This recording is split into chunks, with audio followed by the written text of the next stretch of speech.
Les Québécois sont des inventeurs. D'ailleurs, on retrouve de leurs inventions un peu partout à travers le monde. Il y a quand même un mythe qui persiste, celui du professeur Tournesol. Aujourd'hui, nos inventeurs ont les deux pieds bien sur terre et surtout le sens des affaires. Aujourd'hui, les inventeurs, c'est comme on est. Cumberland vous invite à passer les 45 prochaines minutes en compagnie des invités de l'émission Comme on est. Ah, les inventeurs, ils nous font toujours rêver. On avait déjà réalisé une émission au début de la saison avec des inventeurs et j'ai reçu tellement de courriers qu'on a pensé qu'on pourrait encore une fois inventer, oui, inviter des inventeurs pratico-pratiques. Mais ce qu'on oublie bien souvent, c'est que vous et moi, nous sommes dans le fond des inventeurs.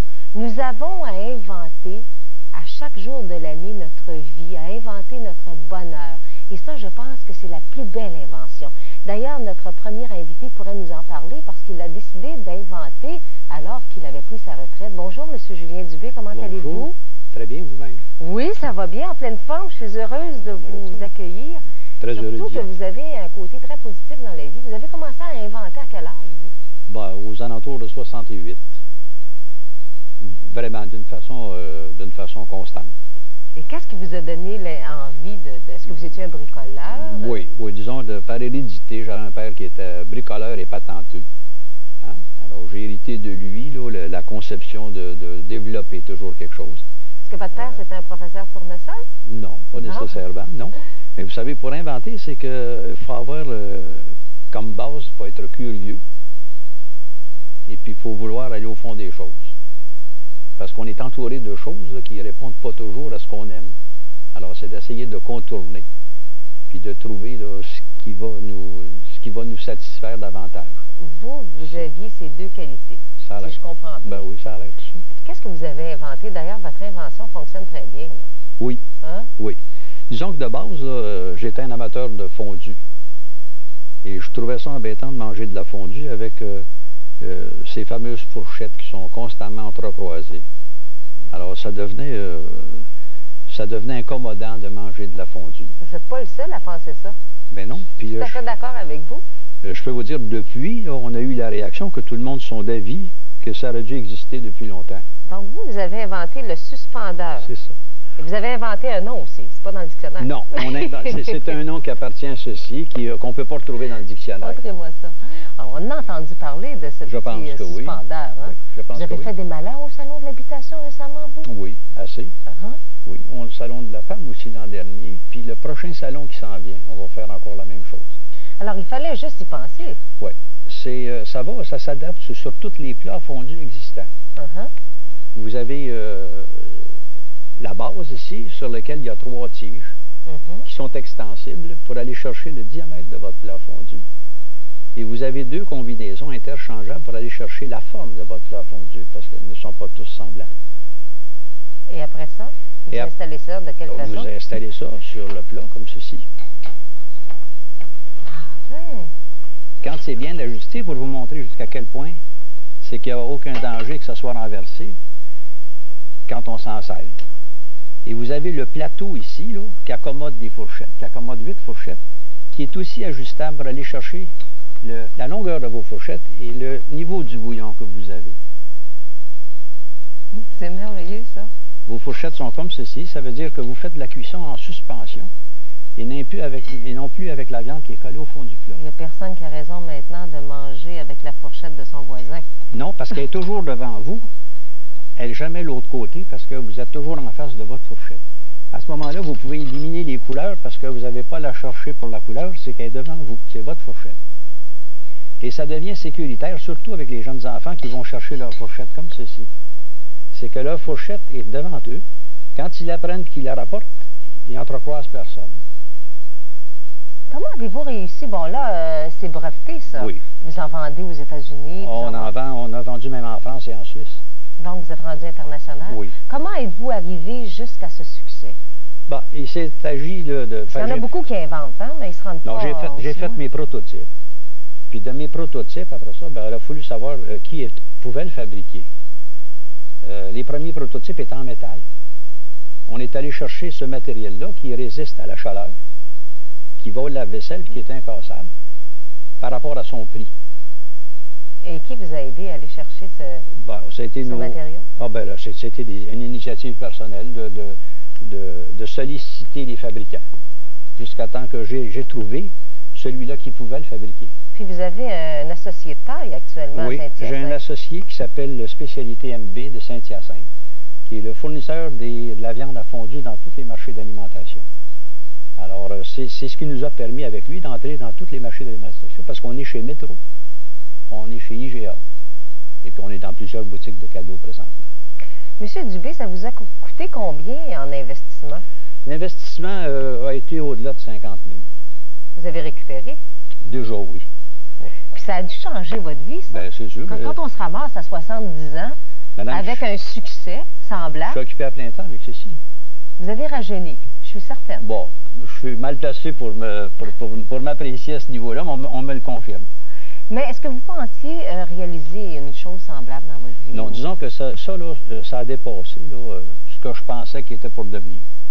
Ça a dépassé vos espérances. C'est juste, oui. Parce qu'on a réalisé là, que de la fondue, c'est très populaire. Vous avez 95% des foyers qui ont un plat ou deux plats fondus. Et puis, on n'incite pas les gens à se procurer des plats fondus, c'est qu'on apporte un item qui vient compenser le problème qu'on avait de manger de la fondue. Est-ce que ça a changé vos valeurs fondamentales? Bon, peut-être, parce que, vous savez, quand ça confirme que vous avez développé quelque chose et puis que c'est devenu appréciable, c'est évident que... Est-ce que c'est l'une de vos plus belles réalisations dans votre vie? Oui, oui. Oui? J'imagine que tout l'environnement, votre entourage, vos amis, votre famille, ces gens-là sont très fiers de vous? Vous savez, on me dit c'est brillant, puis je suis toujours inquiète. Je ne peux pas m'allumer pour le prouver. Hein? Mais non, c'est évident que... On vous a invité justement pour que vous vous allumiez. Là, on voulait vous mettre en lumière aujourd'hui. Ben, disons que c'est ça, là, présentement. C'est ça.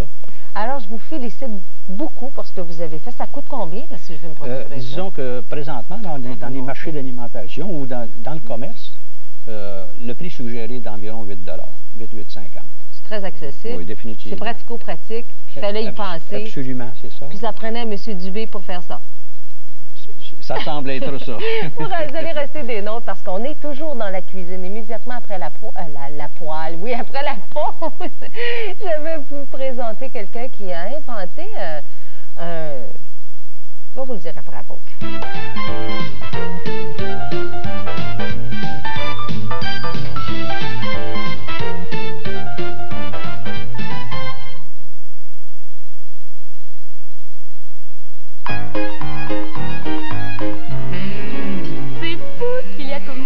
Au Québec. Et quand je dis cochon sophistiqué, hein? Oh, la classe, quoi. Le port du Québec. Votre boucher vous l'offre maintenant dans les coupes les plus fines, en tourne-dos, en escalope, en paupiètes, pour satisfaire les goûts les plus sophistiqués. Ayez de l'audace avec votre cochon. Il vous le rendra bien. Le port du Québec. Le cochon à son meilleur. Michel, ta mère et moi, on pense qu'on peut te donner plus de responsabilités. Le vétérinaire est d'accord. C'est bien. Il y a longtemps, le docteur Ballard se rendit compte que les chiots ont des besoins alimentaires particuliers. Si tu veux qu'il devienne grand et fort, tu dois le nourrir comme il faut. Aujourd'hui, le mélange unique de bœuf, de foie et de poulet du nouveau repas équilibré Dr Ballard pour chiots leur fournit les protéines et le calcium supplémentaires dont ils ont besoin. Le nouveau repas équilibré Dr Ballard pour chiots. C'est fou ce qu'il y a comme cochon au Québec. Et quand je dis cochon sophistiqué, hein? Oh, la classe, quoi. Le port du Québec. Votre boucher vous l'offre maintenant dans les coupes les plus fines, en tourne-dos, en escalope, en paupiètes, pour satisfaire les goûts les plus sophistiqués. Ayez de l'audace avec votre cochon. Il vous le rendra bien. Le port du Québec. Le cochon à son meilleur. L'avantage des meilleurs prix. Votre avantage, les meilleurs soldes. En ce moment, c'est le solde semestriel Jockey Pourel à la baie. Profitez de 25% de rabais à l'achat de dessous Jockey Pourel. Au choix, plusieurs modèles, tout coton ou façon soie, proposés en taille et en couleurs variées, tous à 25% de rabais. L'avantage des meilleurs prix. Au bout du compte, nos prix sont les meilleurs. On fait pas de cuisine là, ce matin. On parle d'invention, on reçoit des inventaires. On a vu avec M. Dubé qu'il était possible à tout âge, évidemment, d'inventer des choses extraordinaires pour avoir confiance en soi. Comment allez-vous, M. Jean-Paul Goulet? Très bien, vous-même. Bien, ça va bien. Vous avez inventé un rangement, c'est ça, pour chaudron et poêlon, et c'est ajustable. C'est ça. L'idée, c'est que j'ai commencé chez moi. Oui. Parce qu'on a acheté une nouvelle maison, moi et mon épouse. Et puis, on n'avait aucun endroit dans cette armoire-là pour placer des chaudrons. Fait que, comme bricoleur, j'ai commencé à bricoler un bout de planche. Et ce bout de planche-là, vous voyez les résultats. C'est quelque chose qu'on a développé. Et mes amis disaient, c'est fantastique, tu devrais faire profiter les autres de ça. Ça fait que je l'ai amélioré pour que ce soit installable dans toutes les armoires. Donc maintenant, on l'offre pour que ce soit adaptable. C'est pour ça qu'on appelle ça la planche adaptable. Montrez-moi votre unité de rangement, là, comment ça fonctionne. OK. Ça a l'air simple en soi, c'est simple, hein? Fallait y penser. C'est très simple. L'idée, c'est d'avoir quelque chose de simple à installer. Je vais l'enlever pour vous démontrer. Alors, ça arrive comme ça, là. Hein? C'est ça. Excepté que les crochets ne sont pas posés. Parce que chaque batterie de cuisine ne sont pas identiques. Les manches sont un peu plus longues, les chaudrons un peu plus gros. Ça fait que le consommateur... Mais les armoires ne sont pas toutes pareilles, là, M. Goulet. Comment vous allez m'expliquer ça? Là? Elles ne sont pas toutes de la même dimension. Si on pourrait voir à l'intérieur la coulisse, il y a des ailes en métal qui sont ajustables pour toutes les hauteurs d'armoire. Donc, votre armoire chez vous est peut-être un peu plus haute. Ce que vous faites, vous ajustez la hauteur. Ensuite, quand vous avez installé votre coulisse à l'intérieur, tout ce que vous avez à faire, c'est d'introduire votre panneau, comme ceci. Et vous voilà en affaire. Là, vous allez me poser vos chaudrons, par exemple. Je vais essayer. Est-ce que vous êtes bon dans la cuisine, vous, M. Goulet? Je suis pas mauvais. Je suis pas mauvais. Il s'agit, comme vous pouvez voir, il faut placer vraiment les chaudrons à bon endroit, hein, parce qu'autrement, ils vont... Et c'est la raison pour laquelle c'est à chaque individu d'installer ses crochets. Évidemment. Pensez pas en bricolant de cette façon-là que vous arriveriez un jour à devenir un inventeur puis à vendre? Bien, j'ai déjà une deuxième idée. Là. Ça m'a donné une idée. L'une amène l'autre. Et nous allons améliorer le produit, c'est-à-dire qu'on va sortir des accessoires, comme par exemple un petit rack à épices, le sel, le poivre. Ça s'installe très bien dans l'armoire, parce que ça prend avec une largeur d'environ 12 pouces. Ça économise l'espace. En même temps, voyez-vous la madame à 4 pattes dans l'armoire, c'est dur sur le dos. Oui, monsieur, hein? C'est ça. Et ça, ceci dit, voyez, vous accrochez tous vos chaudrons, comme ceci. Bon, et vous avez la facilité. Monsieur Goulet, vos amis vous ont dit que les autres devraient pouvoir en bénéficier. Qu'est-ce que vous avez fait? Ça a été quoi votre démarche pour arriver là, à vendre? J'étais plus ou moins convaincu moi-même. En étant invité au salon de l'habitation, on a eu un kiosque. Et pour me convaincre que le consommateur le voulait, on en a offert en vente. Et on a tout vendu. Vous en avez vendu combien? On a vendu 100 unités. On avait seulement que 100. On ne pouvait pas en vendre plus. Et par après, la production est commencée. Et là, on prend des commandes. Puis on est en négociation avec les marchands. Renault, par exemple, etc. Je vous vois arriver, là. Vous aimeriez aller beaucoup plus loin, là. Vendre des unités comme ça dans les quincailleries, là, vous, là. C'est ça, c'est ça. C'est le but, d'ailleurs, parce que je pense que pour vraiment bénéficier du marché, il faut s'associer avec des groupes d'achat. Et puis, ces groupes d'achat-là, évidemment, vont offrir au public. Ça se vend combien, ça? Ça va se détailler environ 39 $. Là, je ne peux pas me le procurer, là, cette unité de rangement. Actuellement, vous pouvez vous le procurer directement d'Intellect Marketing, ma compagnie. Mais évidemment, dans un mois ou deux, le produit va être disponible dans les magasins. Je suggérerais qu'on attende dans les magasins et ça va être disponible. Est-ce que vous travaillez parallèlement à ça ou si vous avez laissé tomber votre travail puis vous Non. avez dit, Vincent, moi, mon travail, c'est inventaire? Moi, je suis en électronique industrielle, ça n'a rien à voir. Mais enfin, c'est votre AB? Si vous voulez, oui. C'est un AB. Êtes-vous fier de vous? Extrêmement. Ma femme aussi est fière de moi. Ben, je trouve ça Elle aime les chaudrons quand sont bien disposés. Ouais. Ben, des fois, là, on parle d'invention, on s'imagine toujours il faut que ce soit des choses hors du commun. Et quand on a des inventions pour faciliter la vie, c'est comme ça c'est ça qui est important. Parce que c'est très simple, enfin, c'est seulement qu'un système. C'est un tout qui fait le système. Puis là, on referme la porte. Mais si vous voulez, je vais vous inviter. On va aller retrouver notre policier. Il vous avait rendu visite. Oui, venez, vous allez rester des noms. Venez vous asseoir.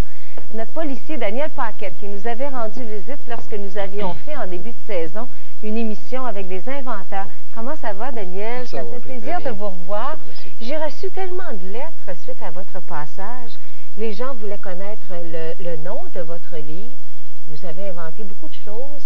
Et quand vous étiez passé à l'émission, on n'avait pas eu le temps de parler du fameux bras d'autobus scolaire. Oui, c'est vrai. Et ça a fait parler, ça fait couler de l'encre avec M. Bouliane. Oui, ça remonte loin quand même, depuis le début de 1989, bien avant qu'on commence à en parler comme étant devenu un problème à la grandeur du Québec. C'est à cause de vous que c'est devenu un problème? Oui, bien moi, quand j'ai commencé à en parler, à ma connaissance, il n'y a pas beaucoup de monde qui avait parlé des accidents. Moi, à un moment donné, j'avais trouvé ça absolument flagrant dans le Journal de Montréal de voir qu'un enfant s'était fait frapper par sa propre autobus. Et puis ça m'avait donné l'idée de travailler là-dessus parce que c'est un problème. On voit souvent des problèmes dans les journaux. Et puis, on peut travailler là-dessus. Et puis, c'est comme ça que j'ai commencé à travailler sur le bras d'éloignement. Ça n'a pas été difficile à inventer. C'est venu assez rapidement. Sauf que ce qui a été difficile, puis je le savais très bien, c'était le fameux lobbying qu'il y aurait à faire alentour de ça. Et puis ça a été long. Mais sauf qu'en 1990, il y a malheureusement 2 enfants qui sont décédés dans l'espace de 4 jours dans l'Outaouais. Et puis ça l'a déclenché. Finalement, tout ce que j'avais fait comme propagande avant pour les autobus scolaires, alors là, ça a tout sorti en même temps. Alors là, le coroner Bouliane s'est impliqué dans le dossier à notre demande, à la demande aussi d'un journaliste, il faut que je le nomme, c'est Normand Dexter, qui a travaillé très fort sur ce projet-là. Et puis le coroner Bouliane s'est mis à travailler là-dessus. Puis là, c'est devenu un problème à la grandeur du Québec qui a abouti avec l'installation des bras d'éloignement dans quelques semaines qui vont commencer. Puis on en va dans... Le coroner Bouliane a dit que votre bras en quelque sorte...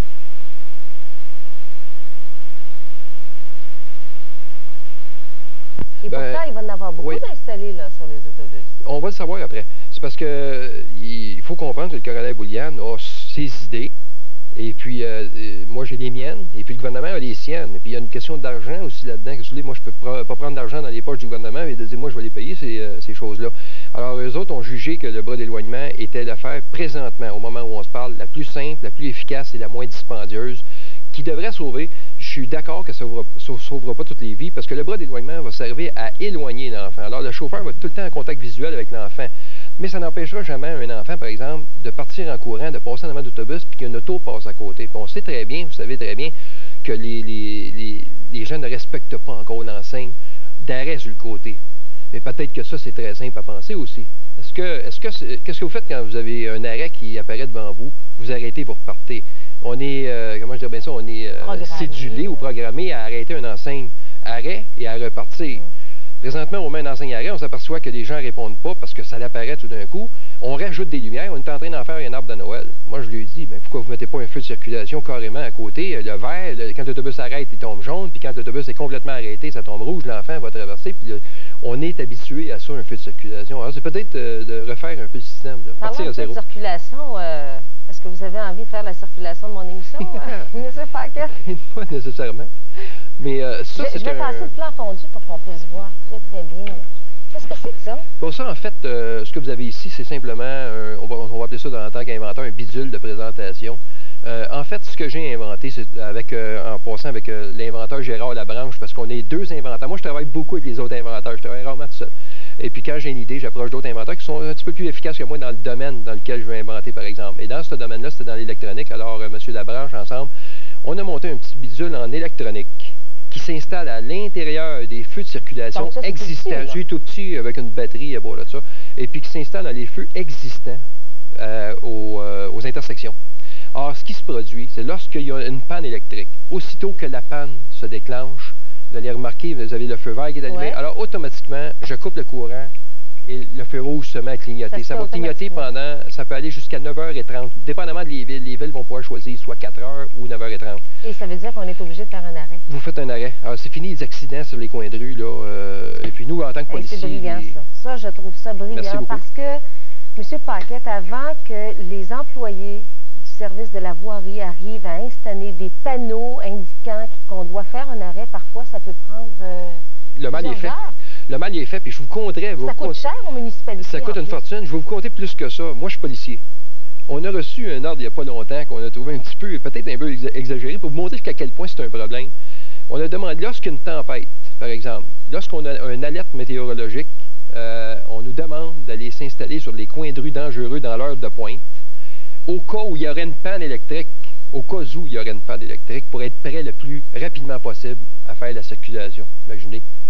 Alors, pour vous montrer jusqu'à quel point c'est un problème, et puis, ça s'en vient. C'est une question de temps.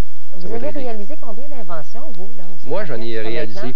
Disons, j'ai pas tous des succès, il faut comprendre. J'en ai fait 21, mais j'ai eu des échecs.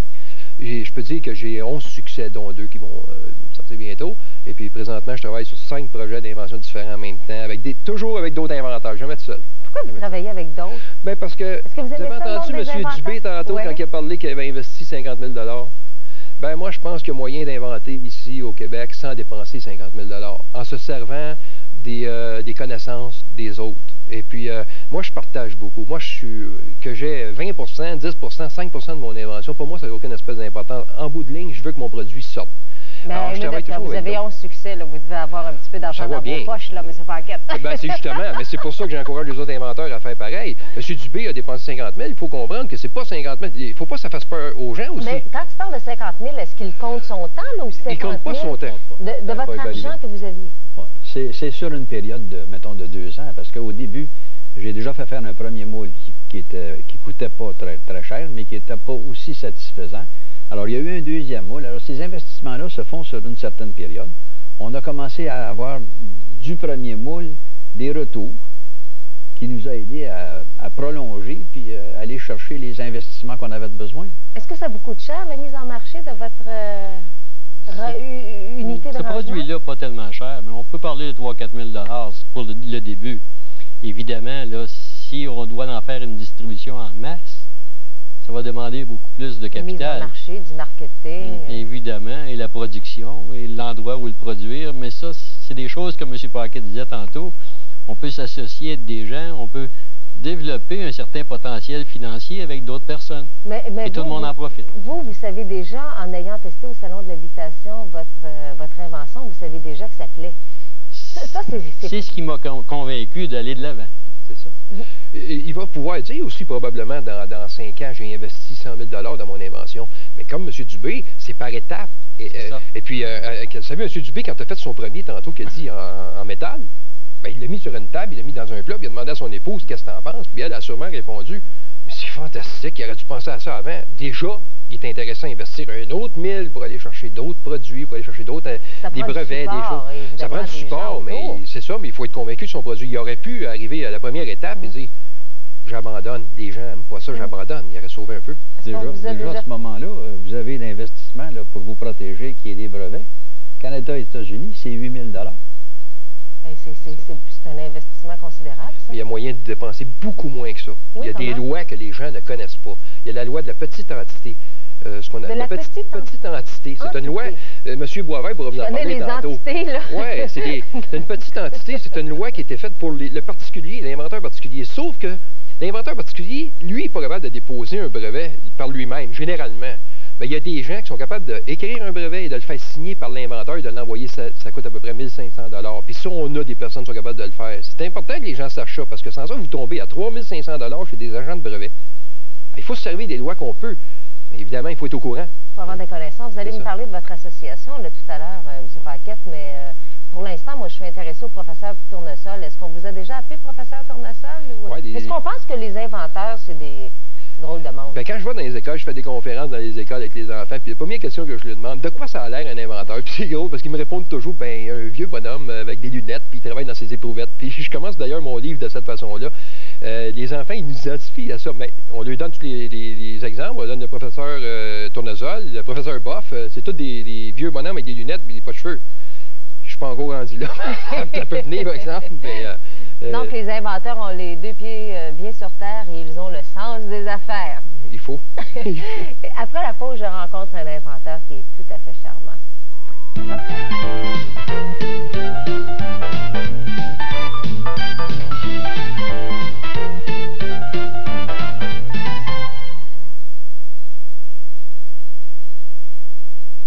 Qu'est-ce qui rend Windex si puissant? Ammoniac D. Laissant les fenêtres propres sans les rayer. Windex dissout la graisse sur presque toutes les surfaces.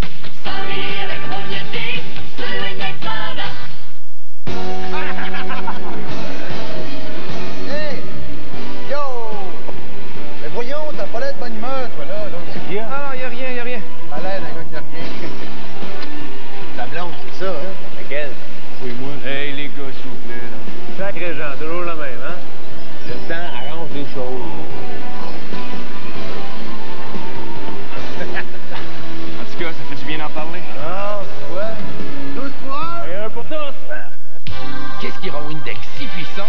Ammoniac D. Laissant les fenêtres propres sans les rayer. Windex dissout la graisse sur presque toutes les surfaces.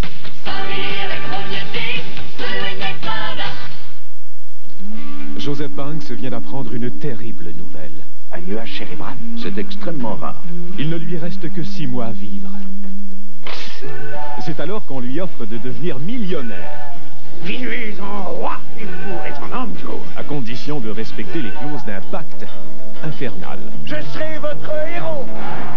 Je vais sauter avec toi.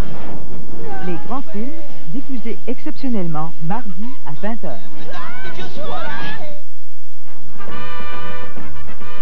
Cette semaine, les héros du samedi vous parviennent de Rivière-du-Loup avec le club Arabesque.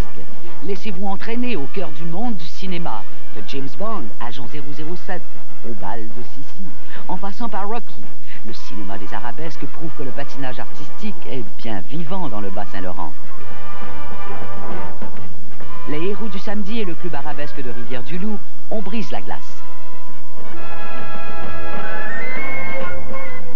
Samedi, Normand Brathwaite anime une autre folle édition de Juste pour rire. Oui, merci. Entrez, faites comme chez nous. Oh, regarde, c'est ma tapisserie. Que sais-je? Qui suis-je? On va rigoler. On va rigoler. De l'humour existentiel à l'humour parole et musique, tous les courants se rencontrent à Juste pour rire. Laissez-vous gagner par la vague. Samedi, 19h.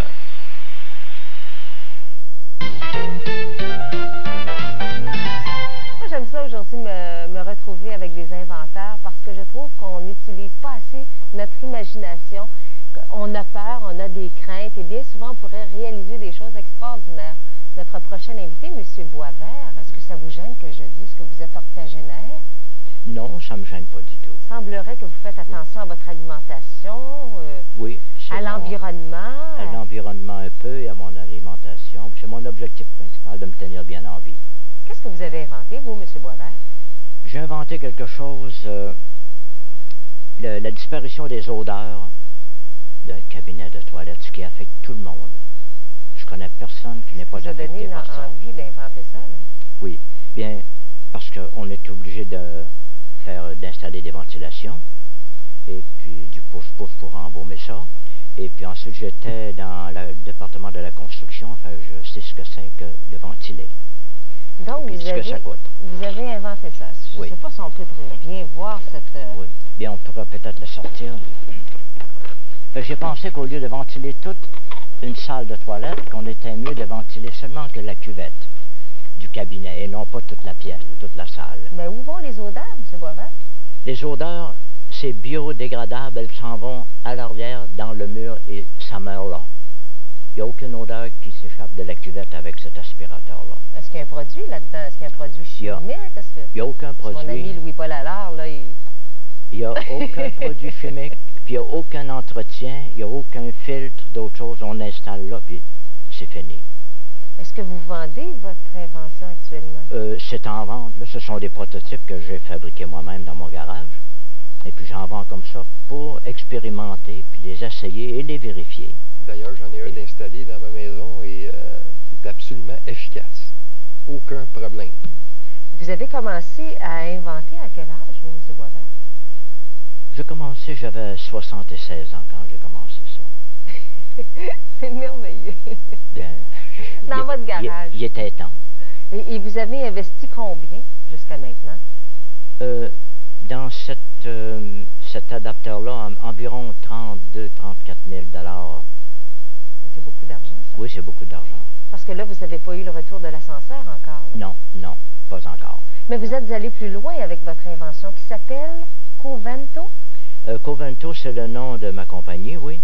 Et cet adapteur-là, je l'ai adapté dans un cabinet de toilette conventionnel, spécial, et qu'on n'a pas besoin d'ajouter ça dedans. On achète le cabinet, puis il est auto-ventilé. Donc, je peux acheter soit ça, ce ventilateur, oui. Je l'installe comment, là, dans mon cabinet de toilette? Ça va, on enlève le réservoir à l'eau. Oui. Et cette pièce-là va dans le mur à l'arrière du réservoir à l'eau. Ça va pas plus loin, il y a seulement qu'à connecter ici le 110 volts. Est-ce que ça me prend un plombier pour installer ça? Non. Il y a toutes les instructions là-dedans, une personne qui a un peu d'adresse peut installer ça elle-même. Un peu d'adresse, OK. Un peu d'adresse. Ensuite, s'il y a des charpentes dans le mur, eh bien, ici, ça, c'est excentrique, ici, d'un côté ou de l'autre. Nous autres aussi, c'est excentrique, on a des caméras. D'un côté ou de l'autre. Et puis, on peut le tourner debout, donc il n'y a pas d'obstacle dans le mur qui peuvent nuire à l'installation. Et c'est quoi ici? Cette partie ici, ça va dans le réservoir à l'eau sur ce qu'on appelle l'overflow. Et l'aspiration, ça fait par ici.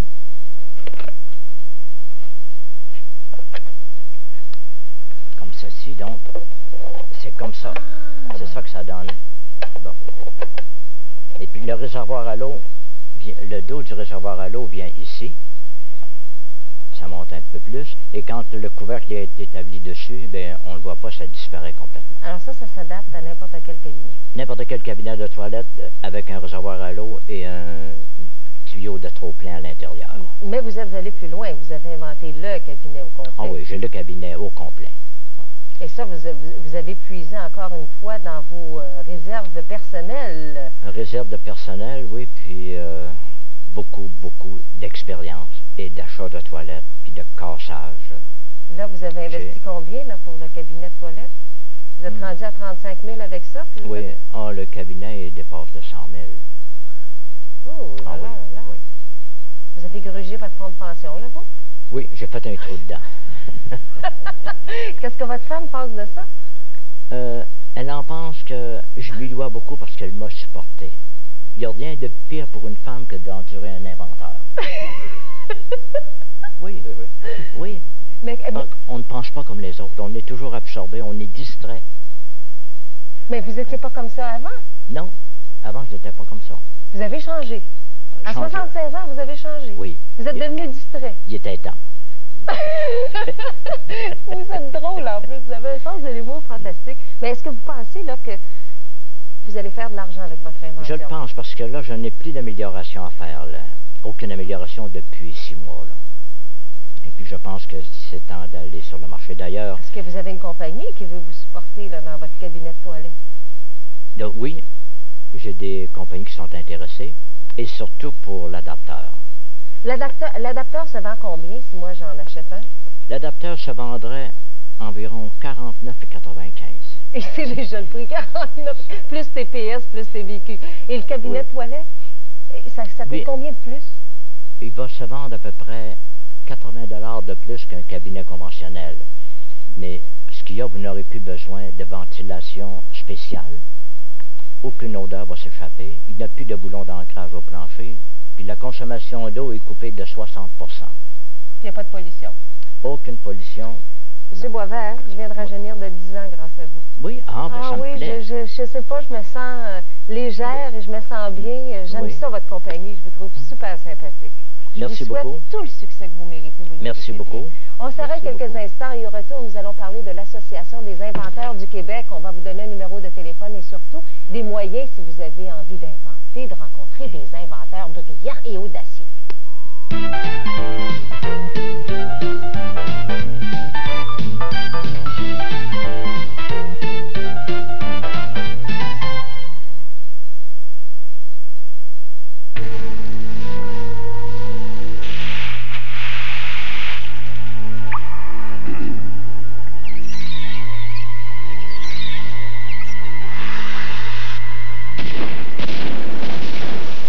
La nouvelle instantanée de l'Auto-Québec Explosion d'argent. On peut gagner jusqu'à 10 fois avec le même billet. Hey, as-tu besoin d'aide? Non, laisse faire. Pizza Hut vous invite à un tour du monde en 30 secondes à l'occasion de son 2e festival international de la panne pizza. Aïe, aïe, aïe, aïe. Voici la mexicaine, salsa, saucisse de bœuf et 3 fromages. Et la grecque, feta, mozzarella, olive noire. Yahoo! La texane barbecue, poulet assaisonné, sauce barbecue et 3 fromages. Seulement 9,99 le format moyen, seulement chez Pizza Hut. Pizza Hut, ça se fait pas. Comme c'est bon.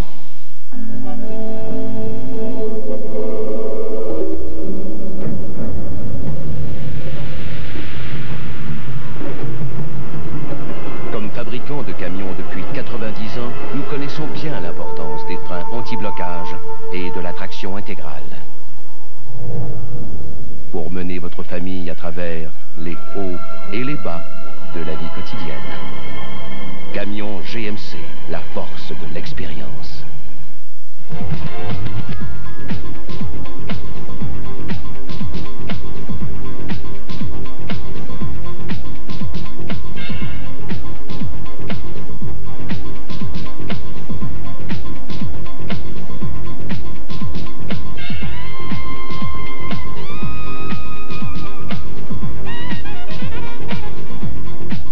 Le hockey à Radio-Canada, c'est toute l'action plein l'écran. Juste avant d'aller un peu plus loin avec nos inventeurs, c'est notre concours. Et je m'aime comme je suis, nous aurons un tirage le 28 mai prochain. Si vous aviez envie de vous envoler vers la Côte d'Azur, un voyage d'une valeur de 2500 $, vous m'écrivez à « Je m'aime comme je suis ». C'est important de souligner « Je m'aime comme je suis ». Et vous décrivez votre plus belle qualité, votre plus petit défaut, si vous en trouvez un. Case postale 277 Trois-Rivières, G9A 5G3. Si vous avez envie de m'écrire, au soin de Marguerite Blais, ça me fait toujours plaisir de vous lire et de vous répondre. Nous devions recevoir M. Couture, qui est un autre inventeur du Québec, un incident de parcours, maladie dans sa famille. Alors, il n'est pas là, mais M. Paquette, vous vouliez absolument nous montrer son invention parce que vous avez du plaisir à manger avec son plat. Là. Ben, pour vous donner un exemple, on est 7 frères et 8 frères et une sœur, puis on en a tous. Alors, c'est extrêmement intéressant. Ça s'appelle Combo 2000. Combo 2000. Ici, on a un petit livre de recettes aussi, puis d'instructions. Vous placez les légumes à l'intérieur, on va appeler ça presque du chapeau mexicain. Et puis, vous avez ici les petits plats pour faire la raclette. Alors, la chaleur du plat fait fondre votre raclette, votre fromage. Et puis, sur le dessus, vous faites cuire votre viande, vos fruits de mer. C'est parce que c'est tout intégré. C'est tout intégré. Des fois, il y a un plat raquette. Après ça, il peut y avoir qu'une plaque chauffante. Mais là, c'est bien, on peut séparer le goût des légumes du goût de la viande ou des poissons. C'est tout en téflon, ça se nettoie avec de l'eau seulement à la fin, avec un petit linge. Vous avez même les pinces ici en plastique pour prendre vos... combien, ça? Ça se vend, je crois que c'est 139,95 présentement dans certains grands magasins, certains clubs aussi, on connaît. Mais moi, je connais des endroits où on peut les louer. Ah oui? Oui, j'ai vu ça l'autre jour. Un endroit qui vend du fromage. J'ai vu ça qu'on pouvait louer des Je sais que Léonard se dirige présentement vers le marché du buffet aussi. Alors, si vous organisez, par exemple, une soirée où vous avez 50 personnes, alors vous pouvez avoir votre petit ça, on combo peut 2000. longtemps. Puis manger longtemps aussi. Longtemps.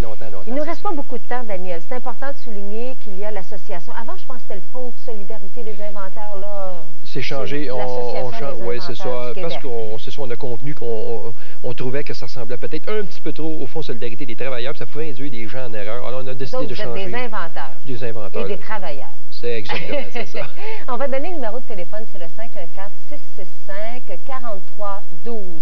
Que pouvez-vous faire pour les inventeurs potentiels, les inventeurs qui ont patenté quelque chose dans leur garage, comme M. Boisvert? Qu'est-ce que vous pouvez faire? Bien, nous, ce qu'on fait présentement, c'est vraiment un regroupement d'inventeurs. Vous avez entendu tantôt quand je vous ai dit que je travaillais beaucoup avec les autres inventeurs. Alors, la raison d'avoir fondé cette association des inventeurs, c'est pour montrer aux autres de quelle façon moi j'ai réussi, puis de leur dire, bien écoutez, moi j'ai réussi comme ça, pourquoi est-ce que vous ne réussiriez pas comme ça? Puis le problème de la majorité des inventeurs, à 99%, c'est l'argent. Alors les inventeurs disent, j'ai une idée, mais j'ai pas d'argent. Alors nous autres on dit, bien OK, à ce moment-là, sers-toi de l'expérience d'une autre personne. Parce que faire un prototype, c'est pas évident. La preuve, M. Boisvert qui est ici, a fait, je crois, 24 prototypes avec son cabinet d'essence. Avant d'arriver à celui où il a dit « ça y est, je l'ai, c'est ça mon prototype ». Encore récemment, je pense que un mois, il était en train d'en faire un autre parce qu'il voulait améliorer pour sauver l'eau, si on veut, beaucoup moins d'eau. Alors, imaginez le nombre. Alors, si vous allez voir une compagnie, vous dites « moi, je voudrais avoir un prototype ». Ils vont vous en faire un. C'est un contrat pour eux autres. Alors, ils vont vous charger 2 000, 5 000, 10 000 peu importe. Et puis, quand vous allez l'avoir, soyez assurés que ça ne vous satisfera pas. Vous allez être obligé de le recommencer une deuxième, peut-être une troisième, et l'améliorer. Et c'est là que ça coûte cher. Les compagnies ne vous diront pas, bon, on va vous l'améliorer 40 fois. Écoutez, vous nous avez demandé ça comme ça, on vous l'a fait. Si vous voulez l'amélioration, vous payez pour. Alors moi, je dis, pourquoi tu ne t'associes pas avec un inventeur qui est dans ce domaine-là? Lui va te le faire, ton prototype. Vous faites partie de l'Association des inventeurs? Oui. Mais c'est grâce à l'association, d'ailleurs, si j'ai été plus loin. J'ai rencontré Daniel. Ça vous a motivé, vous avez été capable d'échanger. C'est ça, j'ai découvert des choses. Y a-t-il des femmes dans votre association d'inventeurs? Oui, il y a quelques femmes. Malheureusement, il n'y en a pas beaucoup. Il y en a des bonnes. Bon, on avait Mme Gay qui est venue avec ses couches écologiques la dernière fois, qui a un grand succès avec ses couches. Ça fonctionne bien. Mme Gay fait partie de notre groupe. C'est parce qu'au départ, les hommes, en principe, étaient beaucoup plus bricoleurs que les femmes. Mais je pense que les femmes, maintenant, qui commencent à bricoler, vont faire partie des inventeurs. Ils sont très, très bonnes, les femmes inventeurs. Vous devriez faire une émission avec les femmes inventeurs. Vous seriez surprise de voir ce qui pourrait sortir ici. Et les femmes des inventeurs là, aussi. Vous venez de me donner une idée d'inventer. Je vais commencer par inventer, puis après ça, je vais faire une émission avec des femmes. Inventeurs, inventeuses, inventrices? Oui, ou femmes d'inventeurs aussi, parce qu'il y en a non à compter. Ah bon? Je peux vous dire ça. Bonne fin de journée. À très bientôt. Merci beaucoup, chers inventeurs, de vous avoir rendu visite. Les parents en manquent.